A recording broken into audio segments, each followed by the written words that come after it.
सर्वांना नमस्कार. आज आम्ही निघालेलो होतो नाशिकला मेन रोडला, कारण लग्नाची काही शॉपिंग करायची होती शुभ्राला, मला आणि विवानला, आम्हाला तिघांनाही आणि शुभ्राच्या पप्पांनाही. तर आज ते तसाही हाफ डे घेऊन आलेले होते आणि लगेचच आम्ही 10-11च्या दरम्यान नाशिकमध्ये आलेलो होतो. तर कालिदास कला मंदिर समोर गाडी लावून दिलेली होती आणि पायीच आम्ही पूर्ण शॉपिंग जी आहे ती करणार होतो. तसं तर ऊन खूप लागत होतं. विवानने टोपी पण घातलेली होती, पण तरीही त्याच्या पप्पांचं असं म्हणणं होतं की रुमाल पण दे त्याला बांधण्यासाठी. पण विवान कुठे रुमाल बांधतोय, मुलांना कुठे रुमाल आवडतो का, तर त्याने काही तो बांधलेला नव्हता. त्यानंतर शुभ्राला ही अशी छान सँडेल घेतलेली होती आम्ही लग्नासाठी खास. याआधी शुभ्राने ही अशी सँडेल कधीही वापरलेली नाही आहे, हिलची वगैरे. तशी तर तिची हाईट खूप असल्यामुळे तिला हिलची गरजच नाही आहे, पण हौस असते मुलींची, त्यामुळे तिने तिच्या मनाने घेतलेली होती. त्यानंतर हळदीसाठी छान कुर्ता पण घेतलेला होता. सगळी शॉपिंग करून झाल्याच्या नंतर इतकं ऊन लागत होतं, काहीतरी थंड खाण्याची इच्छा होत होती आणि खूप दिवसांनंतर आम्ही रविवार कारंजावरचा हा पायनॅपल ज्यूस घेतलेला होता. सगळ्यांनी आवडीने घेतला आणि लगेचच मग घरी आलेलो होतो.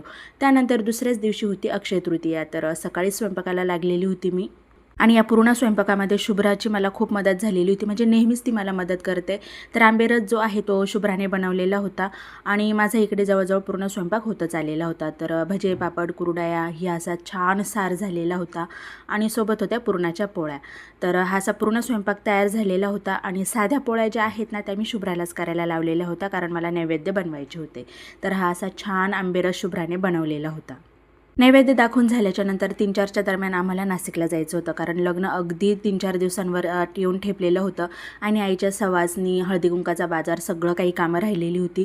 ती मी गेल्यानंतरच आईला माझी थोडी मदत होईल, तर त्यामुळे मला जावं लागणार होतं.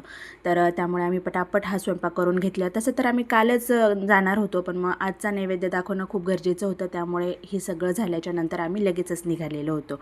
तर 4 वाजता माझी घरातली सगळी माझी कामं सगळं काही आवरून घेतलेलं होतं आणि लगेचच तयारी करायला घेतलेली होती. तर 4 वाजता आम्ही निघालेलो होतो. लग्नाची, हळदीची सगळी काही पॅकिंग करून घेतलेली होती, कारण आता काही परत लग्न झाल्याशिवाय आम्ही येणार नव्हतो. त्यामुळे आम्ही सगळेजण निघालेलो होतो. शुभ्राचे पप्पा आम्हाला सोडून लगेचच येणार होते, कारण त्यांना इतक्या सुट्ट्या भेटणारच नव्हत्या. त्यामुळे ते हळदीच्या दिवशी डायरेक्टली येणार होते. तर आम्ही 3 जण थांबणार होतो, त्या दृष्टीने आम्ही निघालेलो होतो. आता मुलांच्या मामाचं लग्न आणि माझ्या लहान्या भावाचं लग्न म्हटल्यानंतर आम्हाला हौस तर प्रत्येक गोष्टीची होती आणि सगळ्या गोष्टी आम्ही आवडीने करत होतो सगळेजण. तर दिंडोरी आणि नाशिक रस्त्याला मला वाटतं दुसरंच वर्ष आहे, कारण 2-3 वर्षांपासून याचं कामच चालू होतं. ह्या वर्षी ॲडमिशन पण झालेले आहेत, कारण शुभ्राचे काही फ्रेंड पण त्यांनी पण इथे ॲडमिशन घेतलेलं आहे. आणि नाशिकमध्ये मला वाटतं केम्ब्रिजची ही पहिली शाखा आहे. एक गिरणाऱ्याला बघितलेली होती, तर रस्त्यामध्येच आहे, त्यामुळे मी एक छोटासा त्याचा व्हिडिओ घेतलेला होता. आणि मुलांना आता मेचा पूर्ण महिना सुट्टी असणार आहे. तर कसा वाटला तुम्हाला आजचा माझा व्हिडिओ? भेटूया पुढील ब्लॉगमध्ये. बाय.